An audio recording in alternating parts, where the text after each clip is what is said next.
युद्ध कौशल चट्टान के अंदर गर्मी धीरे धीरे हवा में भर गई और असंख्य लोग उस क्षेत्र की ओर उमड़ पड़े। कई लोगों की निगाहों के नीचे युवक का चेहरा गंभीर था, पूरी तरह से अपने ही संसार में डूबा हुआ। सत्य की आंख में सफेद बालों वाले एक वृद्ध की तलवार चलाने की दृश्य उसे गहराई से आकर्षित कर रही थी। वे गहन तलवार तकनीकें और चतुर चालें जैसे ब्रांड चिन्ह रहस्यमयी ढंग से अर्जुन के मन में उमड़ आईं, खुद को उस पर अंकित कर दी, कभी मिटाने योग्य न होने वाली। यह तलवार नियंत्रण का सच्चा अर्थ है और अर्जुन इस तलवार तकनीक को अवशोषित कर रहा है। केवल अंतिम चित्र उसके मन में प्रवेश करने के बाद ही अर्जुन ने धीरे से अपनी आंखें खोलीं। उनमें एक हल्की चमक टिमटिमाई। सब लोग आश्चर्य से पाया कि अर्जुन का स्वभाव बदल गया प्रतीत हो रहा था।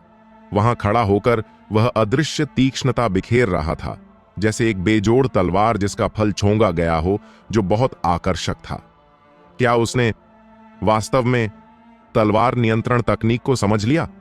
किसी ने कठिनाई से निगला और भरी आवाज में पूछा। यह दृश्य अभूतपूर्व था और किसी को नहीं पता था कि इसका क्या अर्थ था। श्राविका को भी थोड़ी जिज्ञासा हुई। बाद वाले के अब कमर तक लंबे काले बाल थे, गहरी और काली आंखें चमकदार प्रकाश से भरीं उसे कुछ अथाह बना रही थीं। अर्जुन अपने मुंह से बाहर आया और पाया कि कई शुष्क अरुचिकर निगाहें उस पर टिकी हुई थीं। वह सहसा चकित हुआ और पूछा, क्या बात है? एक समूह लोगों ने आंखें तरेरीं। उन्होंने खुद हंगामा मचाया था और फिर भी दूसरों से पूछने का साहस किया कि क्या बात है।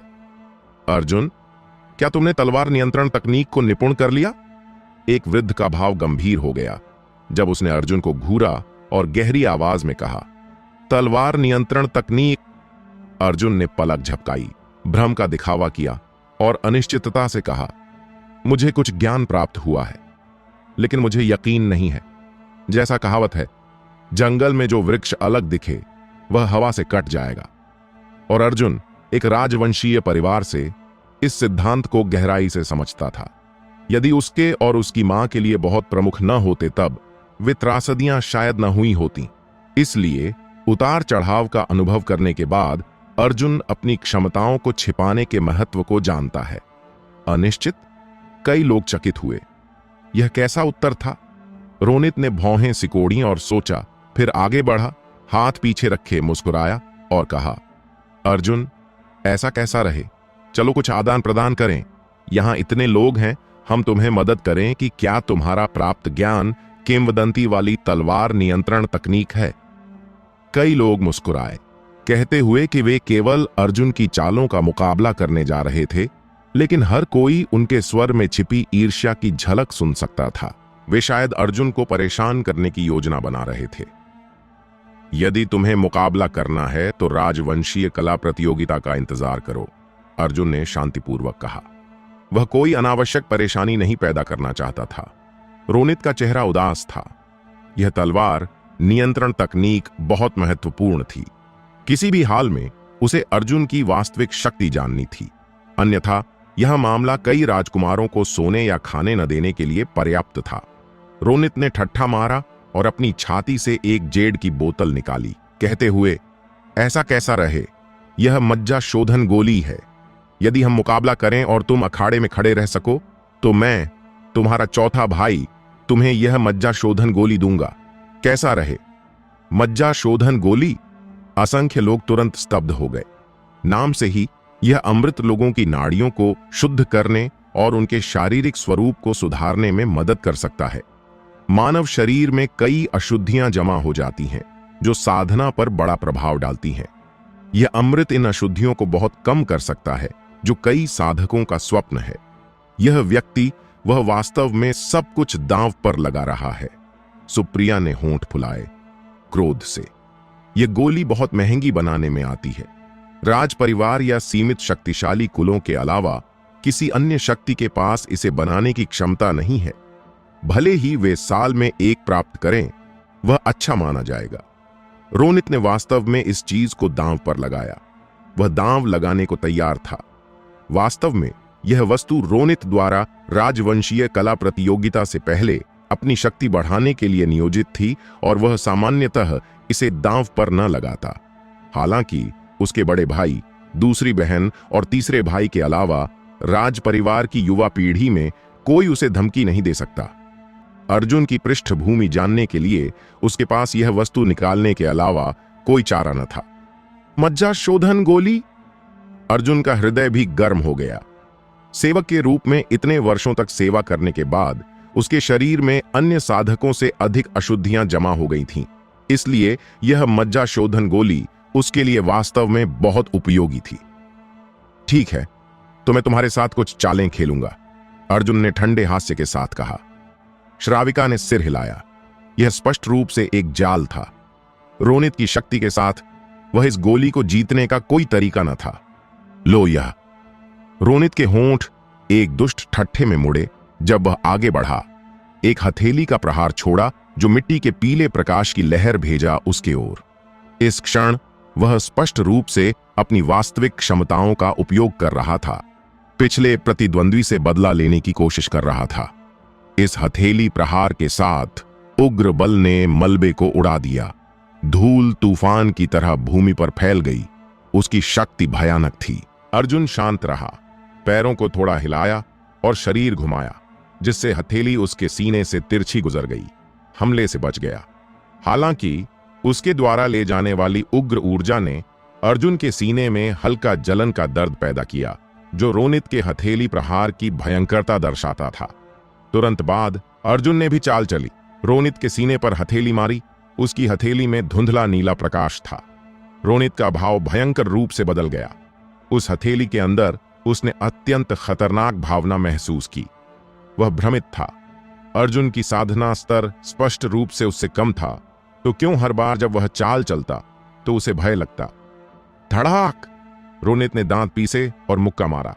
अर्जुन से टकराने का चुनाव किया। यह हथेली प्रहार इतना तीव्र और शक्तिशाली था कि वह बचने के लिए असमर्थ था और सिर पर टकराने के अलावा कोई चारा न था। धूम! दोनों टकराए और एक जोरदार धमाका सुनाई दिया। रोनित ने तुरंत एक मुट्ठी खून उगला और पीछे लुढ़का 10 से अधिक कदमों पर लड़खड़ाया। हर कदम एक विशाल पत्थर ढोने जैसा लगता था। हर कदम पर भूमि फट गई। असंख्य लोग आश्चर्यचकित हुए। रोनित अर्जुन का मुकाबला कैसे न कर सका। यह छोटा व्यक्ति जो साधना कर रहा है, उसकी तकनीक का स्तर काफी ऊंचा होना चाहिए। युद्ध कौशल चट्टान की रक्षा करने वाले वृद्ध ने बुदबुदाया। उसकी आंखों में विचित्र प्रकाश चमका। अर्जुन की हथेली में अभी की क्षणभंगुर नीली चमक समान स्तर की कंपनों से कहीं अधिक थी। वे स्वाभाविक रूप से बता सकते थे कि इस तकनीक का स्तर स्वर्गीय ऊर्जा आरेख शक्ति स्तर से भी ऊपर होना चाहिए। ऐसी निम्न स्थिति वाला अर्जुन ऐसी कौशल कैसे रख सकता था? इस क्षण अर्जुन का आकृति उनकी आंखों में कुछ रहस्यमयी हो गया प्रतीत होता था। रुचिकर छोटा व्यक्ति, लगता है कुछ दिनों में राजवंशीय कला प्रतियोगिता काफी दर्शनीय होगी। एक और धूसर वस्त्र वाला वृद्ध हंसा।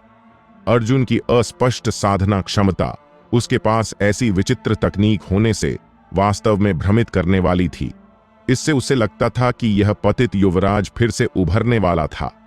कुछ दिनों बाद की कला प्रतियोगिता राज परिवार के लिए एक भव्य आयोजन है और अर्जुन निश्चित रूप से भाग लेगा। शायद वह उस मंच पर कुछ अप्रत्याशित प्रदर्शन करेगा। इस क्षण वे भी थोड़ी उत्सुकता महसूस कर रहे थे। मेरा तांबे का हथौड़ा लाओ। अखाड़े में रोनित का चेहरा जल रहा था। सबके सामने हारने से वह कुछ शर्मिंदा और क्रोधित था। अंततः वह मुड़ा और चिल्लाया। यह सुनते ही उसके साथ आए एक रक्षक ने तुरंत एक विशाल मिट्टी के पीले हथौड़े को ढोया। स्लेजहैमर लगभग आधा व्यक्ति लंबे थे, प्रत्येक मोटे पीतल से ढका और वजन कम से कम कई 100 किलोग्राम था। केवल रोनित, जिसने स्वर्गीय ऊर्जा आरेख शक्ति की साधना की है, ही इतना भारी हथियार चला सकता है। सुप्रिया को कुछ चिंता हुई। यह वस्तु राजधानी के शेट्टी परिवार के एक उत्कृष्ट तलवार बनाने वाले द्वारा बनाई गई थी। कई दुर्लभ सामग्रियों का उपयोग करके यह एक प्रहार में चट्टान तोड़ सकती थी। अब वह इसका उपयोग अर्जुन से निपटने के लिए कर रहा है।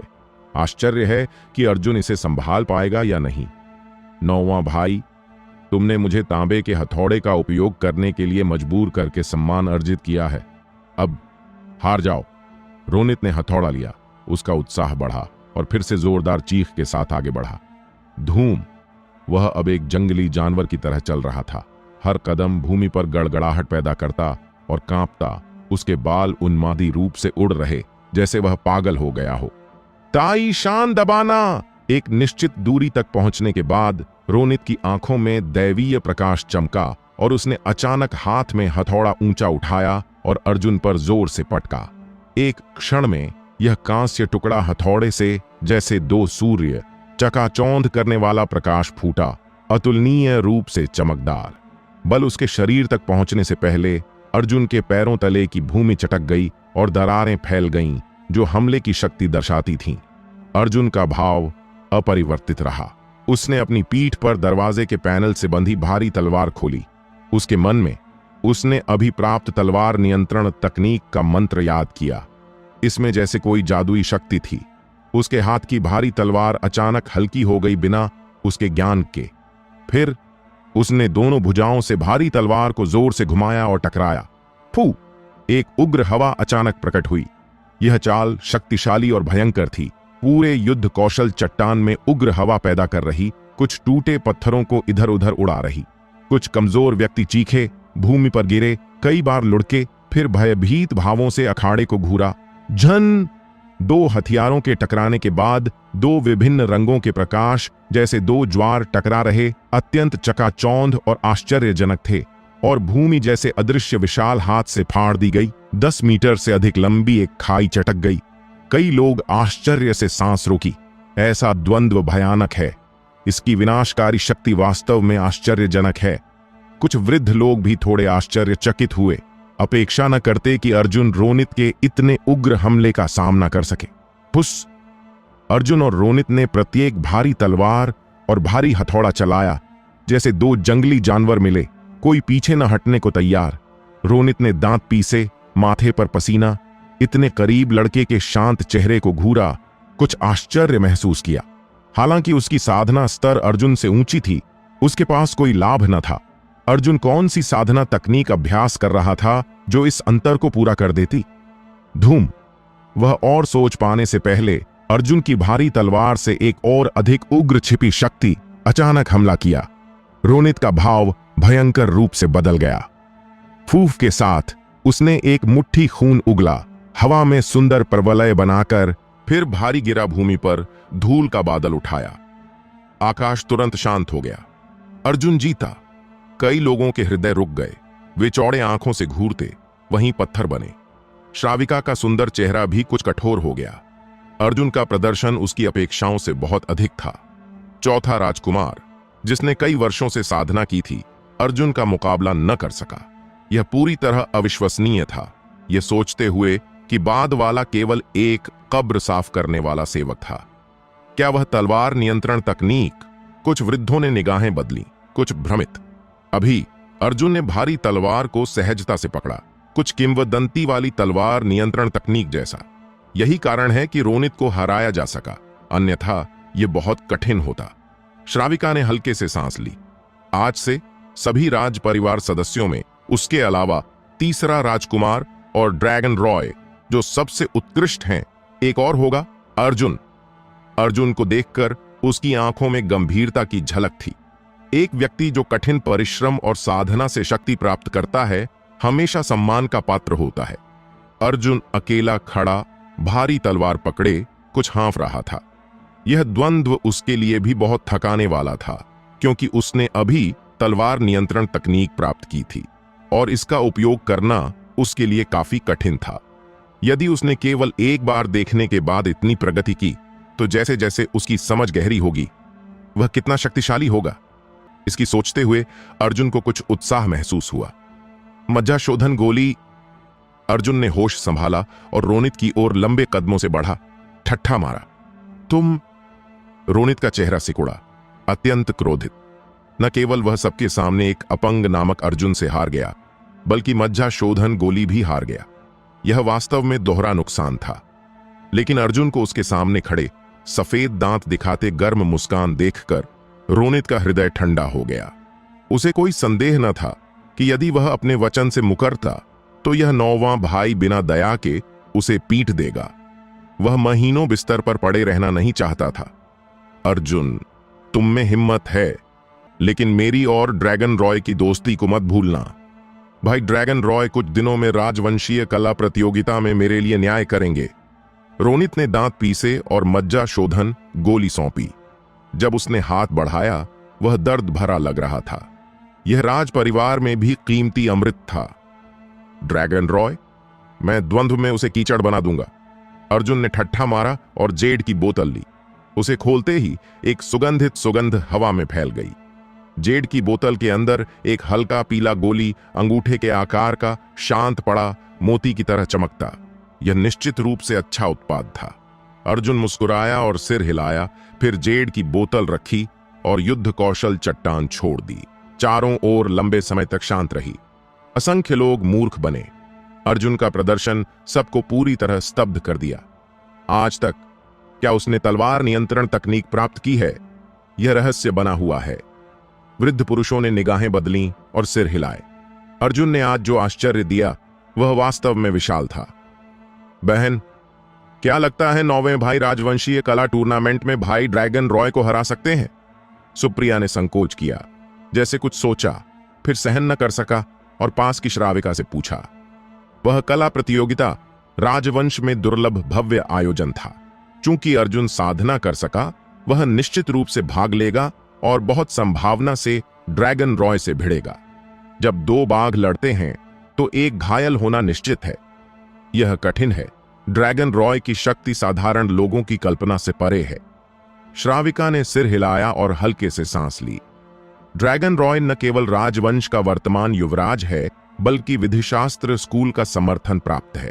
प्रचुर साधना संसाधनों के साथ उसने आधा वर्ष पहले कोर निर्माण क्षेत्र के चौथे स्तर पर सफलता प्राप्त की। इसके अलावा बाड ड्रैगन हेलबर्ड और उच्च स्तर की साधना तकनीकों के साथ उसकी समग्र शक्ति दूसरों के लिए बेजोड़ स्तर तक पहुंच गई है। दूसरी ओर अर्जुन केवल एक निम्न कब्र साफ करने वाला सेवक था। उनकी सामाजिक स्थिति में भारी अंतर था। तो क्या इसका मतलब 9वें भाई खतरे में होंगे? सुप्रिया आश्चर्य से चिल्लाई। वह समझती थी कि यहां तक कि इस कुलीन और उदासीन बड़ी बहन के लिए हार मानना प्रथम राजकुमार की शक्ति वास्तव में अकल्पनीय थी। मुझे ऐसा नहीं लगता। श्राविका ने सिर हिलाया, फिर अर्जुन के जाने की दिशा में अपनी सुंदर आंखों से देखा। आंखों में विचित्र प्रकाश चमका और हल्के से कहा, अर्जुन इतने कठोर वातावरण में इस स्तर तक साधना कर सका। उसके पास निश्चित रूप से अन्यों को न पता रहस्य है। मुझे लगता है कि वह उस भव्य आयोजन में कुछ अप्रत्याशित कर सकता है। एक युवा लड़के के लिए इतने वर्षों तक इतनी कष्ट सहना वास्तव में असाधारण है। इसकी सोचते हुए उसने आकाश के बादलों को देखा। होंठों पर हल्की मुस्कान आई और खुद से बुदबुदाया, यह वास्तव में देखने लायक है। और आहूजा परिवार ड्रैगन पूल। रात्रि शीतल और शांत थी। राजमहल परिसर के गहराई में एक विलासपूर्ण महल के अंदर रोनित शांत बिस्तर पर लेटी थी। पूरा शरीर सफेद पट्टियों से ढका, काफी दयनीय लग रही थी। कमरे से दूर ना एक व्यक्ति ड्रैगन और बाघ की मुद्रा वाला खिड़की के पास खड़ा हाथ पीछे रखे बाहर चंद्रमा को निहार रहा था। उसकी बाघ आंखें चमक रही थीं, जैसे वे पूरा निशाचर आकाश समेटे हों। भाई, तुम्हें मेरा बदला लेना ही होगा। रोनित ने कमजोर खांसी की, उस मजबूत पीठ को देखा और दांत पीसे। यह व्यक्ति ड्रैगन रॉय था। दिन में युद्ध कौशल चट्टान पर हुई घटना की खबर पहले ही फैल चुकी थी और महल में सनसनी पैदा कर दी थी। दूसरे पक्ष ने भी उसे देखने आया था। ड्रैगन रॉय के पास एक और व्यक्ति था, कोई और न धीरज।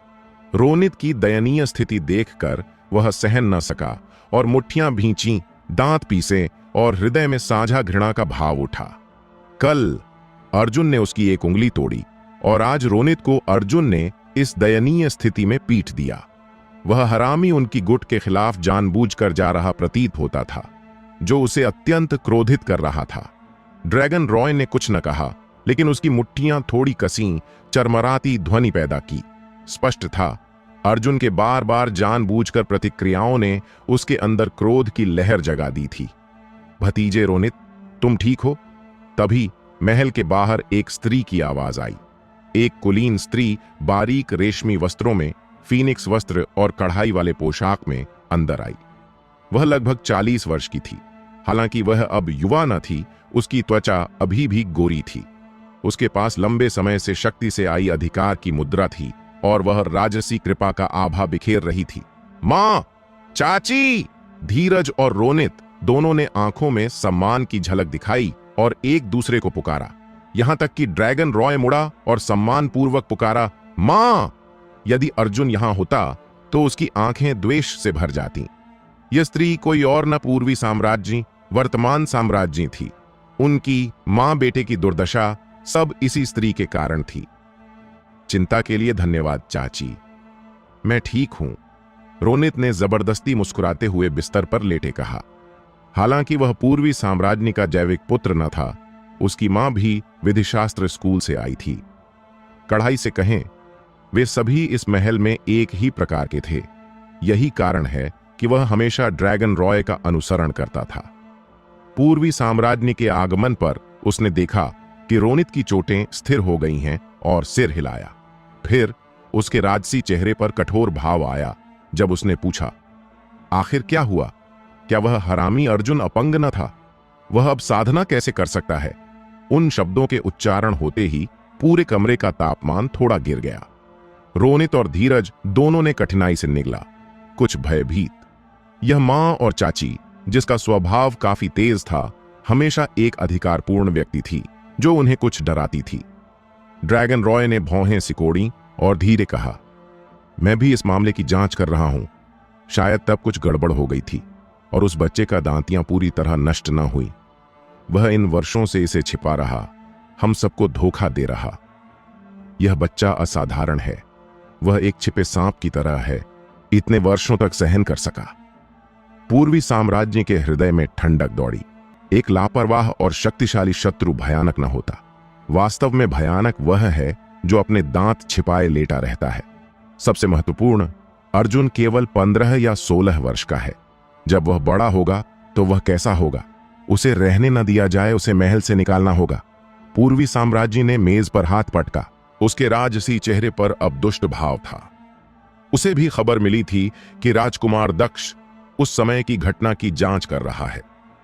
यदि अर्जुन वास्तव में प्रमुखता प्राप्त कर लेता और सम्राट का ध्यान आकर्षित कर लेता, जिससे मामले की पुनर्जांच हो, तो वे निश्चित रूप से फिसल जाते।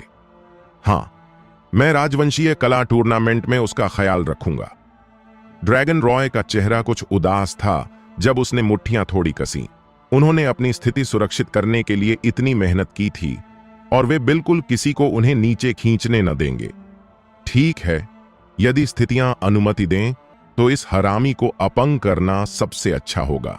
मैं चाहती हूं कि वह शहर के बाहर घूमे और जीवन भर भिखारी बने। पूर्वी साम्राज्य ने दुष्ट मुस्कान के साथ कहा। उसे अपने पुत्र पर पूर्ण विश्वास था, एक साधारण कब्र साफ करने वाले से कहीं अधिक। इसके अलावा रॉय, इस राजवंशीय कला प्रतियोगिता में तुम्हारे पिता ने आदेश दिया है कि शीर्ष 3 में आने वाले को राजकीय ड्रैगन पूल में स्नान का विशेषाधिकार मिलेगा। तुम्हें अच्छा प्रदर्शन करना चाहिए और बिल्कुल अप्रत्याशित असफलता न सहनी चाहिए। पूर्वी साम्राज्य ने जैसे कुछ याद किया और कुछ गंभीर स्वर में कहा, राजकीय ड्रैगन पूल? इन 4 शब्दों को सुनते ही धीरज और बिस्तर पर लेटे रोनित दोनों आश्चर्य से सांस रोकी। यह राज परिवार का खजाना भंडार है। कहा जाता है कि इसमें राजकीय ड्रैगन ऊर्जा समाहित है। इसमें भिगोना मानव शरीर के लिए अतुलनीय लाभ लाता है। ऐसा पुरस्कार वास्तव में बहुत प्रलोभक है। मैं निश्चित रूप से प्रवेश करूंगा। यह सुनते ही ड्रैगन रॉय के हृदय में गर्माहट का संचार हुआ और उसने गंभीरता से सिर हिलाया। उसके दृष्टिकोण से भी वह ड्रैगन पूल के प्रति अत्यंत ध्यानशील और चिंतित था। 3 दिन बाकी हैं, इस बीच तुम अपनी तैयारियां करो। पूर्वी साम्राज्य ने सिर हिलाया और यह कहकर उठी और चली गई। ड्रैगन रॉय ने खिड़की के बाहर तारों भरे आकाश को निहारा। आंखों में ठंडी चमक चमकी। उसने खुद से बुदबुदाया, अर्जुन, राजवंशीय कला टूर्नामेंट में मैं तुम्हें दिखाऊंगा कि तुम्हारी इन वर्षों की सारी सहनशीलता व्यर्थ थी। तुम्हें फिर भी मेरे पैरों पर झुकना पड़ेगा। चंद्रमा की रोशनी धुंधली थी। झोपड़ी के अंदर अर्जुन शांत क्रॉस लेग बैठा था। उसने पहले ही मज्जा शोधन गोली निगल ली थी जो उसके शरीर में टूट रही थी। धाराओं में तरल बनकर उसके अंगों और हड्डियों में घूम रही थी। इस क्षण वह स्पष्ट रूप से महसूस कर सकता था कि उसकी नाड़ियों, मांस और हड्डी मज्जा में कुछ अशुद्धियां धीरे धीरे उसके शरीर से बाहर निकाली जा रही थीं और पूरा शरीर पूर्णता की भावना से भरा था। यह जानना महत्वपूर्ण है कि मानव शरीर में अशुद्धियों की मात्रा साधना के समय पर निर्भर करती है। जितनी जल्दी साधना शुरू की, उतनी कम अशुद्धियां। अर्जुन का दांतियां कई वर्षों से नष्ट था और उसके शरीर की अशुद्धियां काफी जमा हो गई थीं। यदि उन्हें उसके शरीर से न निकाला जाए तो भविष्य में यह बड़ा नुकसान होगा। यदि कुछ वर्ष बाद होता तो अशुद्धियां गहराई से जड़ें जमा लेतीं, जो साधना पर बड़ा प्रभाव डालतीं। यह मज्जा शोधन गोली वास्तव में समय पर सहायता है। यह अर्जुन के लिए अब भी अविश्वसनीय रूप से उपयोगी है। अभी अर्जुन एक लंबे समय से निष्क्रिय मशीन की तरह है। जंग साफ हो रही और उच्च गति पर चल रही। अगली सुबह जब सूर्य की किरणें खिड़की से प्रवेश कर रही थीं, अर्जुन ने अंततः धीरे से आंखें खोली। इस समय उसका पूरा शरीर मोटी तेल और गंदगी की परत से ढका था और मछली जैसी दुर्गंध फैल रही थी, जो घृणित थी। अर्जुन जानता था कि यह दशक भर से उसके शरीर में जमा अशुद्धियां थीं, सब बाहर धकेली जा रही थीं। उसने वस्त्र उतारे और तैयार झोपड़ी में कूद गया, एक बड़े बाल्टी में, और खुद को धोना शुरू किया। अंततः उसने साफ वस्त्र पहने पूरी तरह तरोताजा और स्फूर्तिवान लग रहा, जैसे उड़ने को तैयार। जैसा अपेक्षित था, मज्जा शोधन गोली से यह न केवल मेरी नाड़ियों को शुद्ध किया और मेरी शक्ति मजबूत की, बल्कि मुझे कोर निर्माण क्षेत्र के तीसरे स्तर तक ले आई। अर्जुन उत्साहित मुस्कुराया। अब उसका पूरा शरीर शक्ति से भरा था और वह पहले से कई स्तर मजबूत था। धड़ाक धड़ाक धड़ाक अर्जुन उत्साहित होकर एक सेट मुक्के मारे। हालांकि वे पूरी तरह अव्यवस्थित थे, वे फिर भी शक्तिशाली और प्रभावशाली थे। मजबूत हवा पैदा कर रहे, बड़ा प्रभाव डाल रहे। कोर निर्माण क्षेत्र के तीसरे स्तर की शक्ति के साथ वह राजवंशीय राजवंश कला प्रतियोगिता में अधिक आत्मविश्वास महसूस कर रहा था। हालांकि ड्रैगन रॉय पहले ही कोर निर्माण क्षेत्र के चौथे स्तर पर सफल हो चुका था, किंतु अराजक सृष्टि तकनीक के हरे रंग की ऊर्जा की गुणवत्ता के अंतर को पार किया जा सकता था। एक बार जब मैं तलवार नियंत्रण तकनीक को निपुण कर लूं, ड्रैगन रॉय, तुम धूल चाटोगे। अर्जुन ने मुट्ठी भींची और ठट्ठा मारा। उसे अभी भी ड्रैगन रॉय के बाद ड्रैगन हेलबर्ड से मुकाबला करने के लिए निश्चित युद्ध कौशल की आवश्यकता थी। आखिरकार वह हेलबर्ड ड्रैगन की आत्मा समाहित करता है, जो अत्यंत शक्तिशाली बनाता है।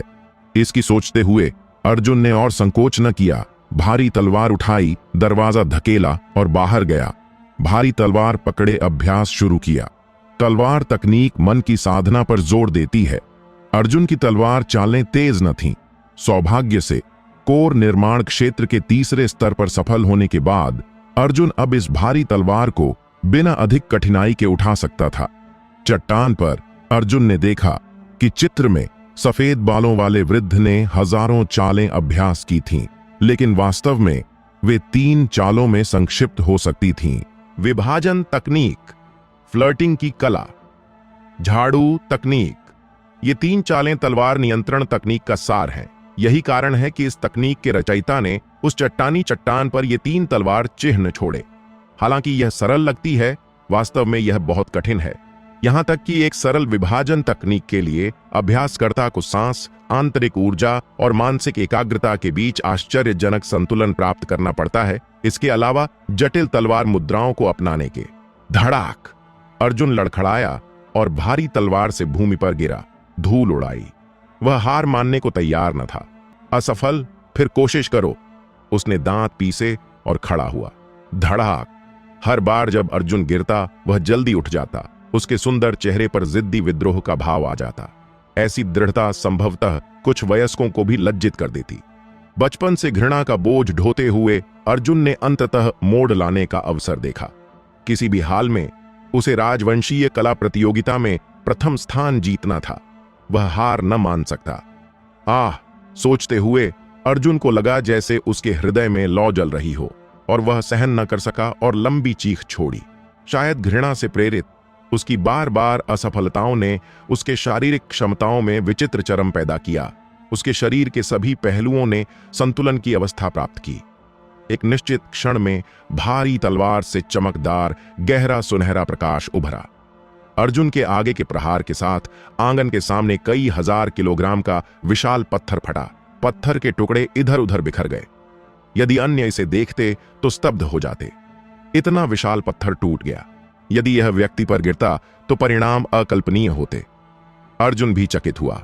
उसने केवल अपनी मां और अपनी दुखद अनुभूतियों के बारे में सोचा था, लेकिन उसे अपेक्षा न थी कि वह दुर्घटना से तलवार नियंत्रण तकनीक की पहली चाल, विभाजन तकनीक का उपयोग कर लेगा।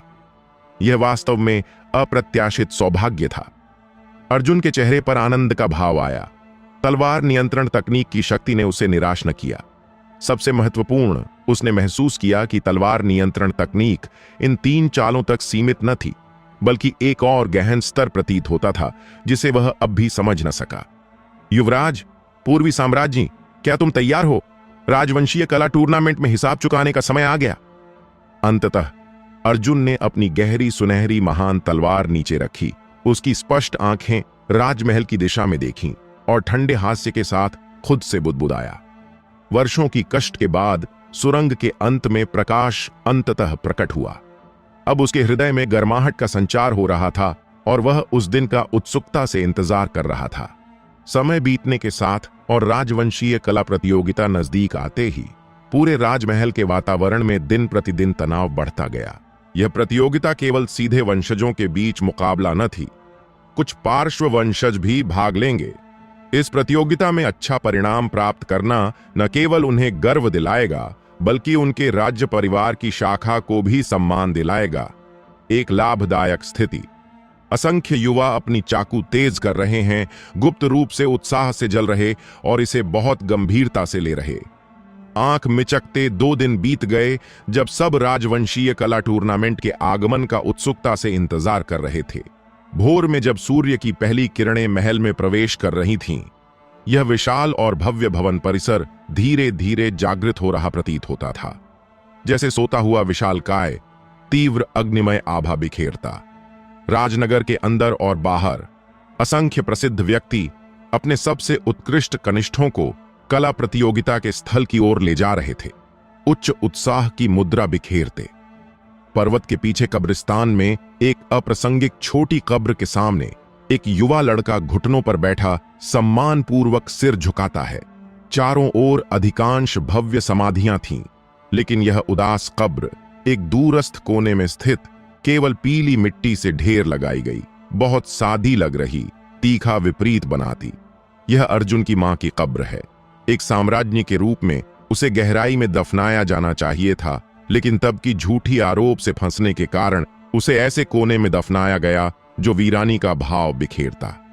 लड़के के होंठ कसे हुए थे, आंखें थोड़ी लाल। वह वहां घुटनों पर था, उसके वस्त्र हवा में लहरा रहे। मां, आज के बाद मैं सुनिश्चित करूंगा कि तुम्हें बड़े सम्मान के साथ कब्रिस्तान में दफनाया जाए। एक भरी आवाज उसके दांतों के बीच से निकली। अर्जुन ने दृढ़ संकल्प के साथ कहा। उसका छोटा चेहरा दृढ़ता से भरा। राज परिवारों में रक्त संबंध कुछ कमजोर होते हैं और हरम में कई रखैले होने से एक व्यक्ति को सम्राट की कृपा प्राप्त करना असंभव है। अर्जुन के हृदय में उसकी मां संसार में सबसे निकट व्यक्ति थी। आज राजवंशीय कला टूर्नामेंट की शुरुआत है, एक निर्णायक क्षण जो उसके और उसकी मां के भाग्य को बदल देगा। इसलिए इस सुबह जल्दी वह यहां अपनी मां को श्रद्धांजलि देने आया था। अर्जुन, समय लगभग हो गया, हमें प्रस्थान करना चाहिए। इस क्षण समाधि के बाहर राजकुमार दक्ष की आवाज आई। ठीक है, अर्जुन ने उत्तर दिया, फिर खड़ा हुआ, वस्त्र सीधे किए और चला गया। लेकिन वह सहन न सका और कब्रिस्तान की गहराई में एक विशाल समाधि की ओर कोने से नजर डाली। वह प्रथम सम्राट की समाधि थी। पिछले कुछ दिनों में शिलालेख टूटने के बाद राज परिवार ने विशेषज्ञों को नियुक्त कर इसे पुनर्निर्मित किया और एक ब्रांड न्यू शिलालेख खड़ा किया गया। अर्जुन ने सांस ली। यदि वह पुरानी शिलालेख बिजली से न टूटती और उसे अराजक सृष्टि तकनीक न प्राप्त होती, तो वह अपनी वर्तमान सफलता न प्राप्त कर पाता। यह सब भाग्य का धन्यवाद था। वह समाधि को झुकाकर चला गया। उसके जाने के बाद कई जोड़ी आंखें एक बड़े वृक्ष के पीछे से उसके जाते आकृति को देख रही थीं। प्रबंधक, क्या हमें इस बच्चे को रोकना चाहिए? उनमें से एक सेवक ने संकोच किया, फिर उग्रता से कहा। उनमें एक मध्यम आयु का व्यक्ति था जिसकी आंखों में दुष्ट भाव था। वह मध्यम आयु का प्रबंधक था जिसे अर्जुन ने पहले सबक सिखाया था। क्या तुम मृत्यु चाहते हो? क्या तुम नहीं जानते कि यह बच्चा अब अलग व्यक्ति है? यदि हम उसे रोकने जाते हैं तो क्या हम परेशानी मांग रहे हैं? मध्यम आयु का प्रबंधक क्रोधित हुआ और बोलने वाले सेवक को थप्पड़ मारा। वह अर्जुन से पीटे जाने के बाद क्रोधित था। हाल ही में अर्जुन के महान कार्यों की खबरें महल से बार बार सुनाई दे रही थीं, जैसे बिजली की श्रृंखला धीरे धीरे उसके अर्जुन के प्रति घृणा को क्षीण कर रही और भय से बदल रही। 5वें राजकुमार धीरज और 4थे राजकुमार रोनित दोनों अर्जुन के हाथों बुरी तरह हारे। वह एक साधारण कब्रिस्तान प्रबंधक अर्जुन का शत्रु बनने के योग्य न था। सेवक बिना कारण थप्पड़ खाकर स्तब्ध हुआ, फिर महसूस किया कि उसके शब्द वास्तव में कुछ अविवेकपूर्ण थे। तो अब क्या करें? उसने कांपते हुए पूछा। हम्फ, उसे जाने दो। युवराज इस कला प्रतियोगिता में उसका ख्याल रखेंगे। मध्यम आयु का प्रबंधक ने दांत पीसे और दुष्टता से सोचा। बाकी सेवक सभी ने इस भाव को दोहराया। राजकुमार दक्ष के साथ वृक्ष रेखा वाले पथ पर कंधे से कंधा मिलाकर चलते हुए अर्जुन सड़क पर आगे बढ़ते आकृतियों को देख सकता था। प्रतियोगिता स्थल पहुंचने से पहले ही वहां से निकलने वाले तीव्र वातावरण को महसूस किया जा सकता था। कल्पना की जा सकती है कि वहां वातावरण कितना गर्म होगा। आगामी द्वंद्व के लिए आत्मविश्वास है? राजकुमार दक्ष ने मुस्कुराते हुए पूछा। अर्जुन को देखा जो उसके पास भारी तलवार ढो रहा था। लगभग। यदि वह प्रथम राजकुमार से भिड़ता है तो यह उसे काफी आश्चर्य देगा। अर्जुन ने सुस्ती से खिंचाव किया, हाथ सिर के पीछे रखे, आगे देखा, आंखें सिकोड़ी और ठट्ठा मारा। बहुत अच्छा। राजकुमार दक्ष ने सिर हिलाया। आज अर्जुन को देखते ही उसने तीक्ष्णता से महसूस किया कि अर्जुन बहुत बदल गया था। उसकी आंखें चमकदार थीं और युवा चेहरा आत्मविश्वास और संयम से भरा था, जो उसके पिछले उदास और मौन रूप से पूरी तरह भिन्न था। वह सहन न सका और थोड़ा प्रसन्न हुआ। इन वर्षों की कठिनाइयां एक तरह से युवक के लिए अच्छी रही थीं। मजबूत बनने के लिए लचीला चरित्र आवश्यक शर्तों में से एक है। बेर के फूलों की सुगंध कड़ाके की ठंड से आती है। उसने पहले ही अर्जुन में यह गुण देखा था। सब तैयार है? अर्जुन ने होंठ सिकोड़कर धीमी आवाज में पूछा। यदि तुम आज अच्छा परिणाम प्राप्त करते हो और सम्राट तब की घटना की पुनर्जांच करते हैं तो पूर्वी साम्राज्य के अच्छे दिन समाप्त हो जाएंगे। राजकुमार दक्ष ने अर्जुन के अर्थ को समझा और गहरी आवाज में कहा। पूर्वी साम्राज्य राजवंश में अपार शक्ति रखती थी और अर्जुन की मां पर झूठा आरोप लगाने के बाद उसने कई चीजें ढकीं। हालांकि वह प्रमाण इकट्ठा कर रहा था, उसके पास इसे उठाने का उपयुक्त अवसर न था। वर्तमान प्रतियोगिता अनुकूल हवा की तरह थी। यदि इसे पकड़ा जा सके तो यह जंगल की आग की तरह ज्वाला भड़का सकता था। ठीक। अर्जुन ने भारी सिर हिलाया। हृदय में उत्सुकता का भाव उठा। वह इस दिन का लंबे समय से इंतजार कर रहा था।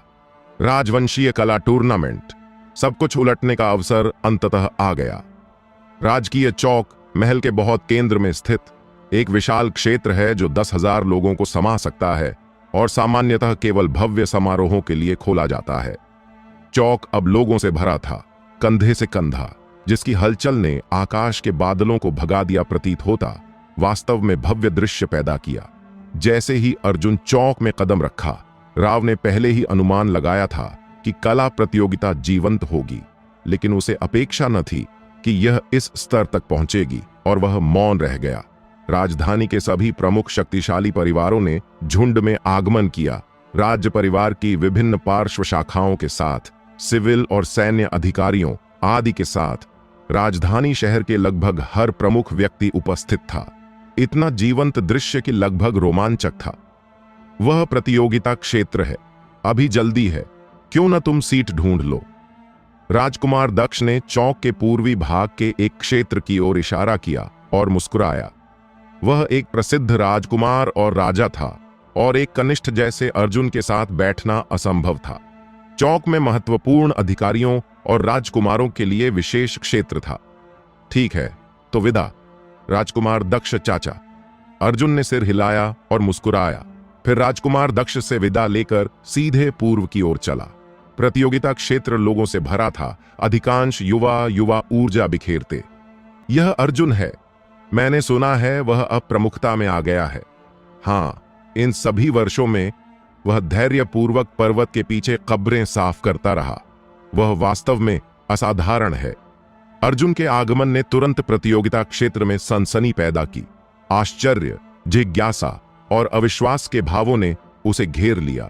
अर्जुन मूल रूप से राजवंश का सबसे सम्मानित युवराज था, लेकिन उसे कब्र साफ करने वाले सेवक में गिरा दिया गया। इसलिए वह जहां जाता चर्चा का विषय बन जाता। अर्जुन ने घूरने वाली निगाहों को नजरअंदाज किया और शांतिपूर्वक पंक्तियों से होकर आगे बढ़ा। चौक के केंद्र के सबसे निकट पहली पंक्ति में, जहां उसने सीट ढूंढी और बैठ गया।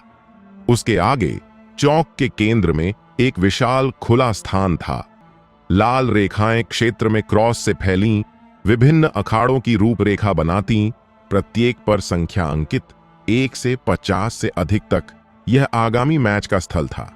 अगले 50 से अधिक अखाड़े यदि सभी कला प्रतियोगिताओं के लिए उपयोग किए जाते तो दृश्य कितना भव्य होता, कल्पना की जा सकती। नौवां भाई, तुम यहां हो। जैसे ही अर्जुन का ध्यान अखाड़े की ओर खिंचा, उसके पास से एक आश्चर्यपूर्ण लड़की की आवाज आई।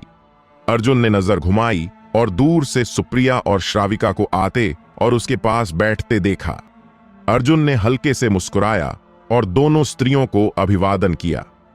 सावधान रहो, मैंने सुना है कि प्रथम राजकुमार ने इस प्रतियोगिता के लिए कई पार्श्व रिश्तेदारों को रिश्वत दी है। यदि वे तुम्हें देखते हैं तो वे पीछे न हटेंगे। श्राविका ने अपनी पतली उंगली से बाल सहलाए, शांतिपूर्वक चौक के केंद्र को देखा और हल्के से कहा, यह केवल व्यर्थ चाल है। अर्जुन ने उदासीनता से मुस्कुराया, इसे हृदय न लगाया और कुर्सी पर सुस्ती से पीछे झुका। श्राविका सहन न कर सकी और अपनी सुंदर आंखों से अर्जुन को देखा। मज्जा शोधन गोली लेने के कारण अर्जुन का स्वभाव काफी बदल गया था। वह स्वाभाविक आत्मविश्वास बिखेर रहा था, जो उसे थोड़ा आश्चर्यजनक लगा। लगता था हर बार देखने पर वह अलग भाव देता। मुझे आशा है कि तुम्हें वास्तव में वह क्षमता है, श्राविका ने शांतिपूर्वक कहा। फिर अर्जुन ने उदासीनता से आसपास की दर्शक दीर्घाओं को देखा, जहां कई राजकुमार और मंत्री उपस्थित थे। अधिकांश उसे जांचने वाली निगाहों से घूर रहे। स्पष्ट था, यहां तक कि ये मंत्री जो राज दरबार में महत्वपूर्ण पदों पर थे, को विश्वास न था कि यह प्रतीत रूप से व्यर्थ व्यक्ति अचानक शक्ति प्राप्त कर ले। उनमें अर्जुन ने पाया कि कई पूर्वी साम्राज्य के गुर्गे थे और सहन न सका एक हल्का ठट्ठा छोड़ा। नौवां भाई, तुम अब राजधानी में काफी प्रसिद्ध हो। हाल ही में कई लोग तुम्हारी कहानी पर चर्चा कर रहे हैं कि कैसे तुमने अपमान सहते हुए पर्वत के पीछे गुप्त रूप से साधना की। यह काफी प्रशंसनीय है। हे सुप्रिया ने मुस्कुराते कहा। अर्जुन केवल कड़वी मुस्कान कर सका। उसने भी इन अफवाहों को स्पष्ट रूप से सुना था। सब सोचते थे कि उसने कई वर्षों तक निम्न प्रोफाइल रखा और प्राचीन संत की मुद्रा रखी। वास्तव में यदि प्रथम सम्राट की अराजक सृष्टि तकनीक का अप्रत्याशित प्राप्ति न होता तो चीजें कभी इस तरह न होती। बेशक अर्जुन इन चीजों की व्याख्या न कर सका, इसलिए उसने खांसा, आकस्मिक मुस्कान की और इसे टाल दिया। ठीक तभी अर्जुन ने अचानक एक थोड़ी असामान्य निगाह को महसूस किया जो उस पर टिकी थी। अर्जुन ने देखा और चौक के एक अन्य क्षेत्र से एक जोड़ी सुंदर आंखों को उसे तीव्रता से घूरते देखा। वह एक आश्चर्यजनक रूप से सुंदर स्त्री थी। अतिथि क्षेत्र की पहली पंक्ति में सुंदरता से बैठी। उसकी सुंदरता भीड़ भरे चौक में अलग चमक रही, ध्यान का केंद्र बनाती। अवंतिका। अर्जुन ने भौं उठाई, अपेक्षा न करते कि यहां फिर उससे भिड़े। वहां अवंतिका की सुंदर आंखें अर्जुन को देखते चमकीं। हालांकि अर्जुन के शांतिपूर्वक नजर हटाने के बाद वह थोड़ी क्षुब्ध महसूस न कर सकी। यह व्यक्ति हाल ही में काफी अभिमानी हो गया है। वह आश्चर्यजनक रूप से सुंदर थी। कोई साधारण व्यक्ति उसके एक नजर पाने पर अभिभूत हो जाता, लेकिन अर्जुन पूरी तरह उदासीन प्रतीत होता। यह बच्चा बहुत अभिमानी है। क्या वह वास्तव में सोचता है कि वह जो चाहे कर सकता है? यहां तक कि प्रथम राजकुमार को भी मिस से विनम्र रहना पड़ता। वह खुद को कौन समझता है? अवंतिका के पास के कुछ शेट्टी परिवार के शिष्यों ने दांत पीसे और उग्रता से कहा। उनके हृदय में अवंतिका एक देवी थी और कोई उसके प्रति लापरवाह न हो सकता। हां, तो क्या यदि उसके पास कुछ कौशल है, वह केवल इस प्रतियोगिता में जीवित रहकर अपना जीवन उलट पाएगा? हे, आज वह पीट कर फिर अपंग हो सकता है। किसी ने ठट्ठा मारा। अवंतिका ने कुछ न कहा, लेकिन ठंडे से हंफ किया, जैसे वह देखना चाहती हो कि अर्जुन आज इस कसौटी से कैसे गुजरेगा। अर्जुन अवंतिका और अन्यों के विचारों से अनभिज्ञ था। नजर हटाने के बाद वह सुप्रिया के साथ आकस्मिक बातचीत करने लगा। नौवां भाई, यदि तुम वास्तव में आज इस प्रतियोगिता में प्रथम स्थान जीतते हो तो शेट्टी परिवार शायद पछताएगा। मैं वास्तव में तब उनके भाव देखना चाहूंगी, सुप्रिया ने मुस्कुराते कहा। अर्जुन को कब्र साफ करने वाले सेवक में गिराने के बाद शेट्टी परिवार ने वर्षों पहले तय विवाह को जोरदार अस्वीकार कर दिया था। अब अर्जुन के प्रमुखता में आने से यह काफी रोचक था। अर्जुन मुस्कुराया लेकिन कुछ न कहा। तब की बात लंबे समय से फीकी पड़ चुकी थी और इस कला प्रतियोगिता में उसकी भागीदारी शेट्टी परिवार से संबंधित न थी। वह केवल पूर्वी साम्राज्य की वंशावली से अपनी और अपनी मां के लिए आर्ण वसूलना चाहता था। जैसे ही अर्जुन के विचार उथल पुथल मचा रहे थे, प्रतियोगिता क्षेत्र में अचानक हल्का हंगामा उठा। दूर न एक 20 वर्षीय व्यक्ति प्रतियोगिता क्षेत्र में आया। उसके आगमन पर कई अभिमानी राज परिवार के सदस्य खड़े हुए और उसे अभिवादन किया। यह व्यक्ति ड्रैगन रॉय था। ड्रैगन रॉय शांत रहा और भीड़ की भयभीत निगाहों पर अधिक ध्यान न दिया। उसने एक समूह लोगों को लेकर सीधे पहली पंक्ति में ले गया। यह स्थिति विशेष रूप से राज परिवार के सीधे वंशजों के लिए आरक्षित थी। अर्जुन, ड्रैगन रॉय के आते ही उसकी नजर अर्जुन पर पड़ी और आंखें मिलीं। उसका भाव तुरंत काला हो गया और आंखों में तीखा प्रकाश चमका। उसके पास धीरज, रोनित और अन्य थे। सभी दांत पीसते और मुट्ठियां भींचे, जैसे उसे काट खाना चाहते। वे अर्जुन की पिटाई से पूरी तरह अपमानित हुए थे और स्वाभाविक रूप से उसे कोटे से नफरत करते। दोनों की घृणा वाली निगाहों को नजरअंदाज करते हुए अर्जुन ने ड्रैगन रॉय की आंखों से हल्की ठंडी मुस्कान से मुलाकात की, टकराव का भाव व्यक्त किया। अर्जुन की आंखों से मुलाकात करते हुए ड्रैगन रॉय के पुतली थोड़ी सिकुड़ी। यहां तक कि उसे मानना पड़ा कि अर्जुन उनके आखिरी मिलन से बहुत बदल गया था। उसके पास वर्णन न करने योग्य आत्मविश्वास की मुद्रा थी और उसके दमनकारी आभा के नीचे भी वह चट्टान की तरह दृढ़ रहा, अटल आभा बिखेरता। पूरे राज्य परिवार में ऐसी उदारता वाले बहुत कम हैं। नौवां भाई, बधाई। तुमने पर्वत के पीछे कब्रें साफ करते हुए भी दिखावा किया, लेकिन तुम्हें इस कला प्रतियोगिता में भाग न लेना चाहिए था। कला में मुट्ठियां और पैरों की कोई आंखें न होती और तुम फिर अपंग हो सकते हो। तब तुम्हें चीजें उलटना इतना आसान न होगा। ड्रैगन रॉय ने हाथ पीछे रखे खड़े होकर ठंडी मुस्कान दी और कहा। अर्जुन की आंखों में ठंडी चमक चमकी, जानते हुए कि दूसरा पक्ष राज शिकार टूर्नामेंट में उसके दांतियां नष्ट करने की साजिश का संकेत दे रहा था। परिणाम अब भी ना निकले, इसलिए इतना अभिमान न करना अच्छा। शायद तुम ही अपंग हो। क्या मैंने कहा याद है? स्वर्ग का जाल विशाल है और हालांकि उसके जाल चौड़े हैं, कुछ भी न बचता। तुम्हारी और तुम्हारी मां की दुष्टताएं संसार को उजागर होंगी और वह दिन दूर न है। अर्जुन ने ठंडे हास्य के साथ कहा। मुझे डर है कि तुम उस दिन को जीवित न देख सको। ड्रैगन रॉय की आंखें ठंडी और धमकीपूर्ण थीं, जैसे किसी को चेतावनी दे रहा हो। प्रतियोगिता क्षेत्र में कई लोग तनाव में थे। प्रतियोगिता शुरू भी न हुई थी, लेकिन दोनों पहले ही बहस कर रहे थे। क्या वे इतनी छोटी बात पर लड़ने वाले थे? हे, मैच शुरू भी ना हुआ। तुम दोनों अपनी ऊर्जा बचाओ और बाद में अंगूठी पर लगाओ।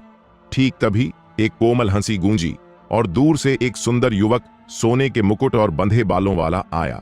उसके चेहरे पर मुस्कान थी, हाथ में फोल्डिंग पंखा और आकर्षक और असाधारण लग रहा। तीसरा, राजकुमार धीरज। कई लोगों ने तुरंत भय का भाव दिखाया। वह राज परिवार का एक उत्कृष्ट सदस्य था। और ड्रैगन रॉय और श्राविका के साथ वे राज परिवार के सदस्यों में 3 नायकों के नाम से जाने जाते थे। धीरज को देखते ही ड्रैगन रॉय ने संकोच किया, फिर ठंडे से हाँफ किया, अर्जुन को धमकीपूर्ण नजर डाली और आस्तीन झटके मुड़ गया। वह स्पष्ट रूप से जानता था कि दूसरे पक्ष के शब्द सही थे। लड़ाई के दौरान उसे न केवल अर्जुन से निपटना होगा बल्कि धीरज और श्राविका से भी। स्वाभाविक रूप से वह अब चाल न चला सकता। धीरज अपनी सुंदर और परिष्कृत मुद्रा के साथ हल्के से फोल्डिंग पंखा लहराया, श्राविका के पास बैठा और मुस्कुराते अभिवादन किया। हालांकि वे सभी राज्य परिवार के 3 सदस्य थे, धीरज का चरित्र अच्छा था, इसलिए श्राविका ने कोई शत्रुता न रखी और हल्की हंसी से अभिवादन लौटाया। 9वां भाई, मैंने तुम्हारी स्थिति के बारे में सुना, बधाई। हालांकि इस प्रतियोगिता में भाग लेना तुम्हारे लिए अच्छा न हो सकता। अंततः धीरज ने अर्जुन को देखा और हल्के से सांस ली। उसे भी लगा कि अर्जुन का प्रथम राजकुमार का विरोध करना अवास्तविक था। मुझे पता है मैं क्या कर रहा हूं, अर्जुन ने मुस्कुराते शांतिपूर्वक कहा। मुझे आशा है कि तुम वास्तव में आत्मविश्वासी हो। यदि द्वंद्व में तीसरे भाई से भिड़ते हो तो मैं तुम्हें जीतने न दूंगा, धीरज ने हल्की मुस्कान के साथ कहा। अर्जुन मुस्कुराया, जानते हुए कि वे अभी बैठकर बात कर सकते थे, लेकिन लड़ाई के मंच पर कोई पीछे न हटेगा। फिर अर्जुन ने आंखें उठाईं और चौक के किनारे पर गंभीर लाल कालीन से ढके मार्ग को देखा और हल्के से बुदबुदाया, पिता, अब तक पहुंच गए होंगे। हां, समय लगभग हो गया, वे पहुंचने वाले होंगे। धीरज का भाव गंभीर हो गया और वह श्रद्धा के साथ बोला। उनके हृदयों में उनके पिता देवतुल्य व्यक्ति थे। सम्राट आ गए। जैसे ही धीरज ने कहा, एक जोरदार नपुंसक की आवाज गूंजी और चौक में पहले की शोरगुल भरी वातावरण तुरंत शांत हो गई। सभी आंखें चौक के पूर्वी भाग पर लाल कालीन से ढके मार्ग पर टिक गईं। वहां पीले ड्रैगन वस्त्र में एक मध्यम आयु का व्यक्ति पीछे नौकरानियों द्वारा छत्र धारण किए भव्य और शक्तिशाली चाल से आगे बढ़ा। वह एक भव्य व्यक्ति था, लगभग 50 वर्ष का, अपनी प्रौढ़ावस्था में। उसका चेहरा नक्काशीदार था, आंखें गहरी, जिसमें हल्का सुनहरा ड्रैगन जैसी ऊर्जा घूम रही उसे पृथ्वी पर उतरा सच्चा ड्रैगन सम्राट बनाती, अतुलनीय विश्व प्रभुत्व की आभा बिखेरता। प्राचीन सम्राट। पूरे प्राचीन ली राजवंश के लाखों लोगों की आंखों में वह आकाश का सूर्य था, देश और उसके लोगों पर शासन करता। सम्राट को प्रणाम। तुरंत चौक में विशाल भीड़ खड़ी हुई और उसे झुक गई। अविश्वसनीय भव्य दृश्य पैदा किया। पिता, अर्जुन ने बुदबुदाया, उसकी आवाज जटिल भावनाओं से भरी। जब वह युवराज था, उसके पिता सम्राट ने उसे उच्च महत्व दिया और कभी कभी साधना, पढ़ाई और सुलेख सिखाते। पूर्वी साम्राज्य द्वारा फंसाए जाने के बाद कई वर्षों में यह पहली बार था जब उसने अपने पिता को देखा और इस क्षण लंबे समय से खोई रक्तबंधन की गर्माहट उसके हृदय से बहने लगी। हालांकि अर्जुन ने अचानक कोने से अपने पिता के पास एक स्त्री को देखा और उसका भाव तुरंत थोड़ा उग्र हो गया, यहां तक कि उस कोमल छोटे चेहरे पर उसकी आयु के अनुपात में हत्या का इरादा प्रकट हो गया। वह स्त्री सुंदर और आकर्षक सम्राट के साथ चल रही, कोई और न पूर्वी साम्राज्य थी। पूर्वी साम्राज्य भव्य गाउन में प्राचीन पल्लव सम्राट भीमसेन के पास चल रही। उसके बाल ऊंचे बंधे और वह गरिमा और राजसीता का आभा बिखेर रही साम्राज्य की उपस्थिति प्रकट कर रही। उसे भी कुछ महसूस हुआ प्रतीत और उसने सिर घुमाया, अर्जुन की ठंडी नजर को दूर से देखा। अर्जुन के उसके प्रति घृणा को समझते हुए पूर्वी साम्राज्य सहन न कर सकी और ठट्ठा मारा। उसने अर्जुन की नजर से मुलाकात की, होंठ थोड़े हिले और कुछ शब्द उच्चारित किए। भले ही वे दूर थे, अर्जुन अभी भी बता सका कि वह क्या कह रही थी।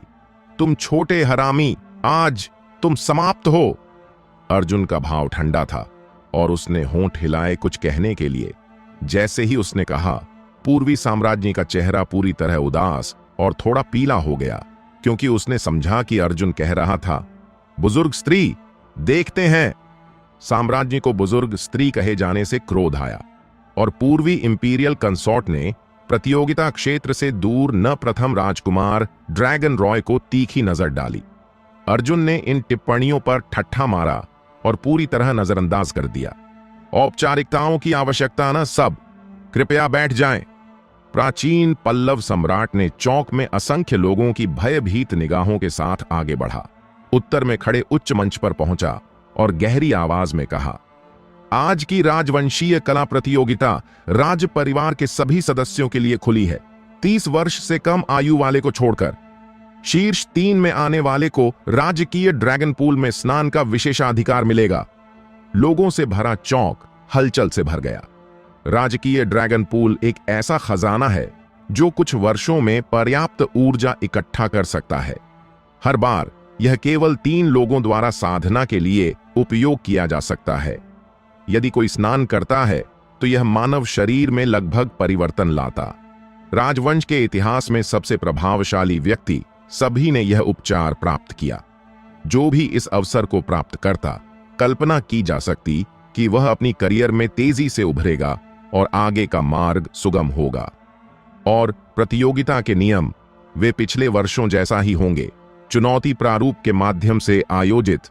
सम्राट की सूर्य जैसी चमकदार आंखें चारों ओर घूमी और अंततः उसने हाथ लहराया और कहा, तो मैं घोषणा करता हूं कि यह प्रतियोगिता आधिकारिक रूप से शुरू हो गई। पूरे हॉल में गरजदार तालियां गूंजी। तालियों के साथ प्रतियोगिता क्षेत्र में कई प्रतियोगी भी हिले और मंच पर कूद गए। शमी, तुम्हारा घृणा लंबे समय से है, बाहर आओ। शमी द बोल्ड, इस बार मैं तुम्हारे पिछवाड़े को 8 टुकड़ों में फाड़ दूंगा। असंख्य प्रतियोगियों के एक दूसरे को चुनौती देने के साथ कला टूर्नामेंट अंततः पूर्ण जोर से शुरू हो गया। प्रत्येक प्रतियोगी से निकलने वाली चकाचौंध भरी चमक आतिशबाजी की तरह उठी, तुरंत पूरे प्रतियोगिता में गर्म वातावरण जला दिया। ड्रैगन रॉय, श्राविका, धीरज और कई अन्य ने भाग लेने में जल्दबाजी न की। इतने सारे प्रतियोगियों के साथ एक दौर में समाप्त न हो सकता, इसलिए वे सभी चुपचाप इंतजार करने का चुनाव किया। धूम। एक निश्चित अखाड़े पर एक आकृति अचानक कूदी। उसकी शक्तिशाली आभा ने अखाड़े पर धूल को उड़ाया और घुमाया। कई लोगों के आश्चर्य के लिए धुएं के साफ होते ही एक बलशाली युवक प्रकट हुआ, लगभग 24 या 25 वर्ष का। वह केवल पतली शर्ट पहने था और उसके स्पष्ट मांसपेशियां चाकू से तराशी गई प्रतीत होती, शक्तिशाली और भयानक उपस्थिति बिखेरती। यह विपुल है। कई लोगों ने सांस रोकी। यह राजपार्श्व वंश का एक बहुत प्रसिद्ध और शक्तिशाली सदस्य है।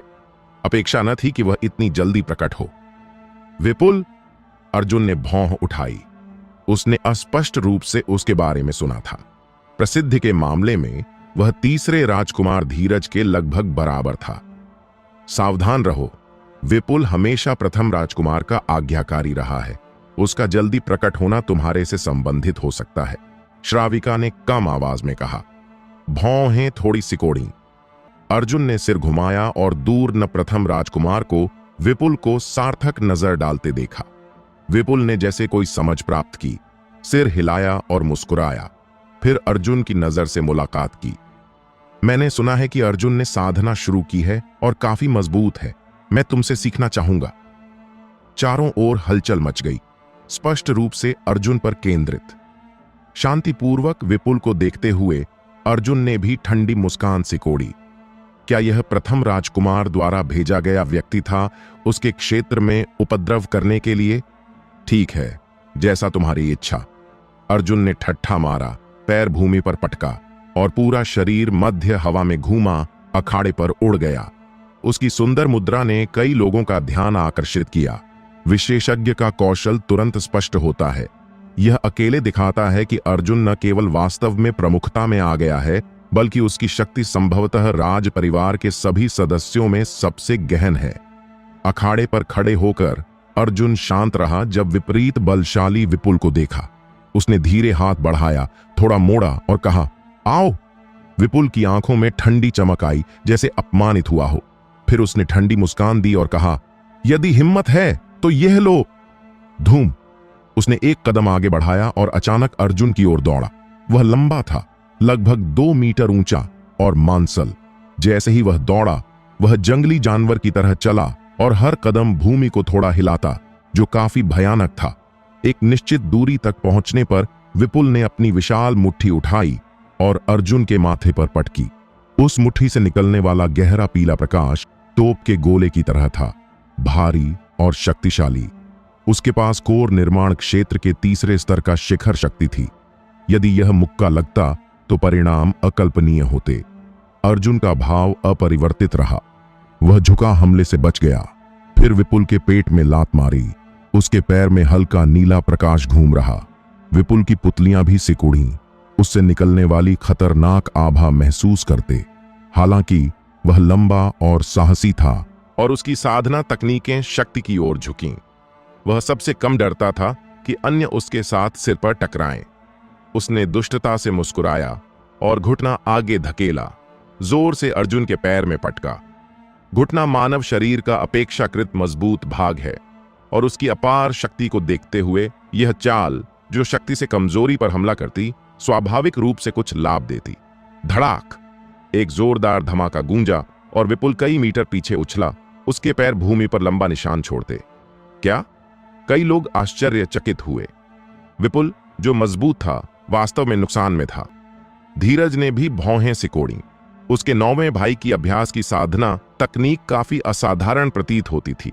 मंच पर अर्जुन भले ही कमजोर हो, लेकिन जबरदस्ती से विपुल को पीछे धकेल दिया, जिससे कई लोग आश्चर्यचकित हो गए। कोई भी जिसकी दृष्टि असाधारण हो देख सकता था कि अर्जुन के पैरों को घेरने वाली हल्की नीली आभा असाधारण रूप से शक्तिशाली थी। यह स्पष्ट संकेत था कि उसकी साधना की विधि विपुल की तुलना में कहीं अधिक श्रेष्ठ थी। अर्जुन किस प्रकार की साधना की विधि का अभ्यास करता है? धीरज सहन न कर सका और उसके बगल में खड़ी श्राविका से पूछा। यह वास्तव में हैरान करने वाला है कि अर्जुन, एक साधारण कब्र साफ करने वाला नौकर, ऐसी क्षमताओं का धनी हो। मुझे भी नहीं पता। श्राविका ने लाचार होकर सिर हिलाया। वह भी इससे चकित थी।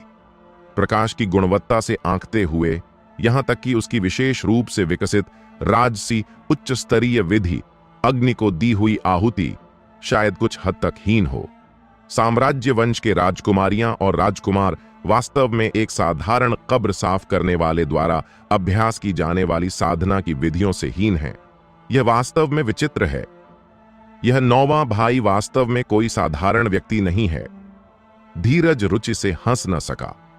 वह देखना चाहता था कि इस दुर्भाग्यपूर्ण 9वें भाई में कौन सी असाधारण गुणवत्ताएं हैं। मंच पर विपुल का चेहरा अर्जुन के लात से पीछे धकेले जाने के बाद पूरी तरह काला पड़ गया और वह कुछ हद तक शर्मिंदा और क्रोधित हो गया। अर्जुन, मैंने तुझे कम आंका था। अब से मैं रुकेगा नहीं। जन! विपुल ने अपनी कमर से एक बड़ा भूत सिर वाली तलवार निकाली और अर्जुन की छाती की ओर जोरदार तरीके से प्रहार किया। तुरंत चाकू पर गहरा पीला प्रकाश प्रकट हुआ और हवा से रगड़ते हुए यह तेज सीटी की ध्वनि उत्पन्न कर रहा था। यह भूत सिर वाली चौड़ी तलवार भी एक दुर्लभ हथियार है, काफी भारी। इस तलवार के उपयोग से विपुल का आभा तुरंत कई गुना बढ़ गया। चिल्ला! हालांकि अर्जुन ने जमीन पर जोर से पैर पटका और उसका शरीर धनुष से छोड़े गए तीर की तरह सीधा विपुल की ओर उछल पड़ा। यह अविश्वसनीय रूप से तेज है। मज्जा शोधन गोली का उपयोग करके अपनी नाड़ियों को शुद्ध करने के बाद अर्जुन की शारीरिक स्थिति एक आश्चर्यजनक स्तर तक पहुंच गई थी। एक झलक में वह विपुल के सामने पहुंच गया और बिजली की गति से प्रहार किया। विपुल की कलाई की ओर उंगली से इशारा किया। विपुल का चेहरा तुरंत बदल गया। उसने कभी कल्पना नहीं की थी कि अर्जुन पीछे हटने के बजाय आगे बढ़ेगा। इस क्षण वह दोनों हाथों से अपनी भूत सिर वाली चौड़ी तलवार ऊंचा उठा रहा था, अपनी शक्ति संग्रहित कर रहा था। इस तेज उंगली के प्रहार का सामना करने का उसके पास कोई तरीका नहीं था। धम! विपुल की कलाई पर अचानक एक खूनी छेद प्रकट हो गया। चीख के साथ उसके हाथ में बड़ा चाकू भी संतुलन खो बैठा और जमीन पर गिर पड़ा। फिर अर्जुन ने उसे सीधे छाती पर लात मारी। विपुल के पास प्रतिक्रिया करने का कोई मौका नहीं था और वह चीखा। वह हवा में छाप बनाते हुए उड़ गया और 10 मीटर से अधिक दूर रिंग के किनारे पर भारी गिर पड़ा, खून उगलता हुआ। अचानक आसपास शांत हो गया। कुछ सेकंड बाद हलचल मच गई। 9वें राजकुमार अर्जुन ने जीत हासिल की। उसने बिना हथियारों का उपयोग किए विपुल को हरा दिया। वह अविश्वसनीय रूप से शक्तिशाली है। जैसा कि अपेक्षित था, अपमान सहन करने और समय का इंतजार करने वाले एक राजकुमार से वह चुप रहता है जब तक कि वह चकित करने वाली शुरुआत न करे। अगणित लोग लाल हो गए, स्पष्ट रूप से अर्जुन के प्रदर्शन से स्तब्ध। यह तीसरा राजकुमार धीरज गूंगा रह गया। वह किसी से बेहतर जानता था कि विपुल इतना मजबूत था कि अगर वह खुद कार्रवाई करता तो भी इतनी आसानी से जीत न पाता। अर्जुन की इस क्षण की शक्ति ने वास्तव में उसे प्रभावित किया। ऐसा लगता था कि वह अपनी अपनी बराबरी पर है। दूसरी ओर धीरज भी हक्का बक्का रह गया। परिणाम पर विश्वास करना कठिन पा रहा था। उसने मूल रूप से सोचा था कि अर्जुन उस और रोनित से थोड़ा मजबूत है, लेकिन उसे कभी उम्मीद नहीं थी कि वह इतना राक्षसी हो। दूसरे शब्दों में, अर्जुन ने निश्चित रूप से हथियार हॉल में पिछली बार रुकावट डाली थी। अगर उसके पास आज की शक्ति होती तो क्या वह सिर्फ एक उंगली से उसे कुचल न देता। इस विचार से उसे पीठ पर ठंडक महसूस हुई और एक डर का एहसास पैदा हो गया। यह क्या हो रहा है? क्या तुमने नहीं कहा था कि अर्जुन के पास कोर निर्माण क्षेत्र के दूसरे स्तर की शक्ति है? ड्रैगन रॉय ने भौहें सिकोड़ी, फिर उसके बगल में खड़े रोनित की ओर देखा और गहरी आवाज में कहा, अर्जुन शायद पहले ही कोर निर्माण क्षेत्र के तीसरे स्तर में प्रवेश कर चुका है। यह शायद उन्होंने तब जानबूझकर कुछ छिपाया था। रोनित भी कुछ हद तक भ्रमित था और कड़वी मुस्कान के साथ कहा, उन्हें महसूस हुआ कि अर्जुन ने निश्चित रूप से जानबूझकर अपनी सच्ची शक्ति छिपाई थी, अन्यथा सिर्फ 2-3 दिनों में उसकी शक्ति का एक और स्तर बढ़ना असंभव होता।